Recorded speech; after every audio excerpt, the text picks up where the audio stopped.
हरियाणा के पलवल जिले में एक मॉब लिंचिंग हुई थी।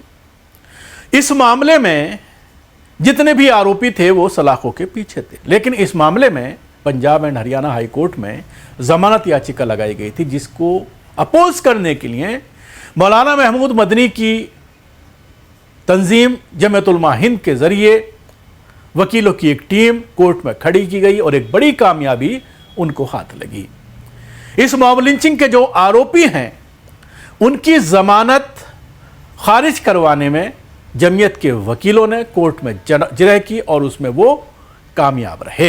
आरोपी नरवीर उर्फ रणवीर की जमानत याचिका खारिज कर दी गई है। जस्टिस सूर्य प्रताप सिंह ने क्रिमिनल केस की सुनवाई करते हुए ये आदेश पारित किया है। मामला 24 जनवरी 2025 का है। गांव औरंगाबाद में 2 गाय और एक बछड़े को एक मिनी ट्रक के माध्यम से ले जाया जा रहा था। इसी दौरान एक भीड़ ने ट्रक चालक रवि और यूसुफ को घेर कर कथित रूप से बुरी तरह से पीटा, जिसके कारण गंभीर चोटों से यूसुफ की मौत हो गई।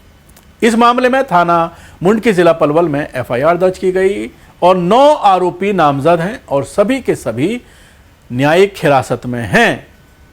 अब इस पूरे मामले में आगे भी जमीयत उलमा हिंद की टीम जो है वो कोर्ट में अपनी कार्रवाई करेगी और पूरी कोशिश की जाएगी कि इनकी जमानत ना हो, क्योंकि ये एक बड़ा क्रिमिनल ऑफेंस है, भीड़ तंत्र के जरिए किसी की हत्या कर देना, जिसमें कि आपने देखा कि एक आरोपी की जो जमानत लगाई गई थी उसको कोर्ट ने खारिज कर दिया है और इस यूसुफ की लिंचिंग के मामले में कहीं ना कहीं उनके पीड़ितों को इंसाफ मिला है।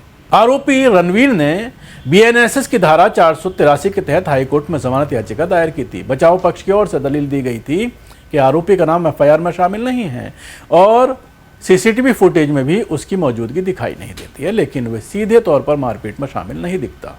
दूसरी ओर जमीयत उलमा हिंद की ओर से नियुक्त अधिवक्ता रोजी खान ने मजबूत तर्कों के साथ जमानत का विरोध किया। अदालत ने अपने आदेश में कहा है कि सीसीटीवी फुटेज और अन्य उपलब्ध साक्ष्यों के आधार पर प्रथम दृष्टया आरोपी की संलिप्तता बनती है तथा अपराध की प्रकृति अत्यंत गंभीर है, इसलिए जमानत नहीं दी जा सकती।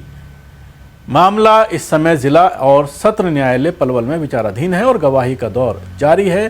सभी 9 आरोपी न्यायिक हिरासत में हैं, इसलिए अब इस मामले में आगे जमीयत उलमा हिंद की टीम का ये कहना है। मौलाना महमूद मदनी का इस पूरे मामले पर भी बयान आया है। उन्होंने कहा है कि ये पूरी तरह से वो इंसाफ दिला कर रहेंगे पीड़ितों को और उसके लिए बाकायदा उन्होंने टीम पूरी बनाई है, जिसकी जो है देखरेख की जा रही है। जमीयत उलमा हिंद के जो लीगल सेल का मामला नियाज़ फारूकी साहब देखते हैं, उसके अलावा जमीयत उलमा हिंद के जो जनरल सेक्रेटरी हैं मौलाना हकीमुद्दीन कासमी, इन तमाम लोगों की देखरेख में ये पूरी कानूनी प्रक्रिया चल रही है और जो पीड़ित हैं उनको इंसाफ दिलाने की पूरी कोशिश जमीयत उलमा हिंद की रहेगी, जिसके लिए किसी भी तरह से, चाहे वो पैसे की बात हो या अच्छी लीगल एड की बात हो, अच्छे वकील करने की बात हो, उसमें जमीयत उलमा हिंद पीछे नहीं हटेगी।